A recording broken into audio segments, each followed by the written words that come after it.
আসসালামু আলাইকুম। আমি খুবই সিম্পল একটা আমল বলবো যেটার মাধ্যমে আপনার রিজিক হাজার গুণ বৃদ্ধি পেয়ে যাবে। যারা অভাবে আছেন, ঋণগ্রস্ত আছেন, অথবা কোনো কিছুতে রিজিক বৃদ্ধি হচ্ছে না, তাদের জন্য এই আমলটি সাদকা করা, সাদাকা দান করা। অবশ্যই এটা 100% কার্যকর একটা আমল। তাবাসসুমু কাফি ওয়াজি আখিকা লাকা, জামিয়া ত্রিমিদি। Your smile to your brother is charity. একটা সিম্পল হাসি যদি আপনি কারো দিকে তাকিয়ে দেন, সেটাও কিন্তু চ্যারিটি হয়ে যায়, সেটাও সাদাকা হয়ে যায়। সবসময় খেয়াল রাখবেন, সবসময় হাস্যোজ্জ্বল থাকার চেষ্টা করবেন এবং হাসি মুখে সবার সাথে কথা বলার চেষ্টা করবেন। এটাও একটা সাদাকা। আমরা অনেকেই বুঝি না সাদাকা জিনিসটা কি। আমরা শুধু মনে করি টাকা দেওয়া মানেই সাদাকা। না, ছোট ছোট জিনিস অনেক আছে যেগুলো সাদাকা হিসাবে আল্লাহ সুবহানাহু ওয়া তাআলা আমাদেরকে বলে দিয়েছেন। অবশ্যই আমরা এগুলো মেনে চলার চেষ্টা করব। মা নাকাসাত সাদাকাতান মিন মাল মুসলিমি, এটার মানে হচ্ছে charity does not decrease wealth.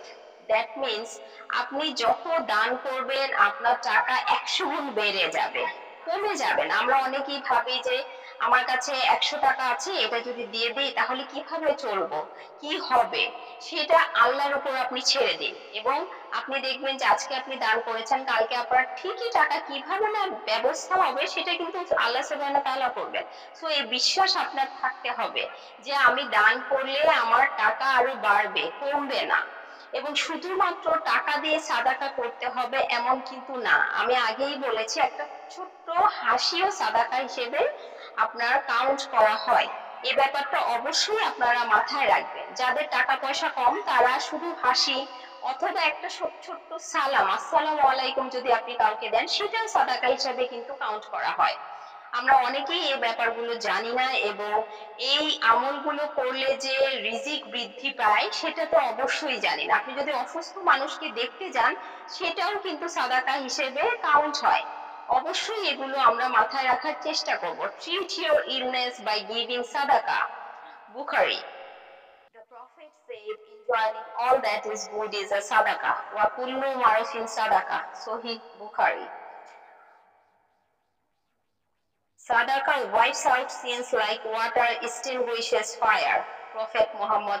সদকা আপনার জীবনকে সম্পূর্ণরূপে উত্তম করে দিতে পারে। এখন যে আমলটি বলবো, এটা আপনি যদি 7 দিন করেন ইনশাআল্লাহ আপনার রিজিক অনেক বৃদ্ধি পাবে। 4 পায়ের কোনো প্রাণীকে আপনি যদি প্রতিদিন, আপনার পোষ্য না এমন কোনো প্রাণী, কুকুর, বিড়াল অথবা 4 পায়ের যে কোনো প্রাণীকে আপনি পানি অথবা খাবার দেন, সেক্ষেত্রে আপনি 7 দিনের মধ্যেই ফল পেয়ে যাবেন ইনশাআল্লাহ। এছাড়া বাবা ফরিদগঞ্জ রহমতুল্লাহি আলাইহি বলেছিলেন, চড়ুই পাখি কখনো ক্ষুধার্ত থাকে না এবং রাতে যখন চড়ুই পাখি ঘুমায় সবসময় ভরা পেটে ঘুমায়। তো চড়ুই পাখিকে যদি আপনি কোনো খাবার অথবা পানি দেন, সেক্ষেত্রেও আপনার 7 দিনের মধ্যেই রিজিক অনেক পরিমাণে ইনশাআল্লাহ বৃদ্ধি পেয়ে যাবে। এবং এক্ষেত্রে চড়ুই পাখি কেন ক্ষুধার্ত থাকে না সেটা আমি বলছি। কারণ হচ্ছে চড়ুই পাখির বিশ্বাস আল্লাহর প্রতি এত বেশি পরিমাণে গভীর থাকে যে ওরা জানে যে ওরা প্রতিদিনই খাবার পাবে এবং পেট ভরে খেয়ে তারপর ওরা ঘুমাবে। আল্লাহর প্রতি ওদের বিশ্বাস এত গভীর থাকে, যেটা আসলে আমাদের মধ্যে নেই। বিশ্বাসটা কিন্তু অনেক বিশাল একটা ব্যাপার, যেই জন্য চড়ুই পাখি কখনো ক্ষুধার্ত থাকে না। আরেকটা কথা বলবো, প্রত্যেক জুম্মার দিনে যদি আপনি কোনো ক্ষুধার্ত লোককে এক বেলা খাওয়ান, সেক্ষেত্রেও আপনি 7 দিনের মধ্যেই ফল পাবেন ইনশাআল্লাহ।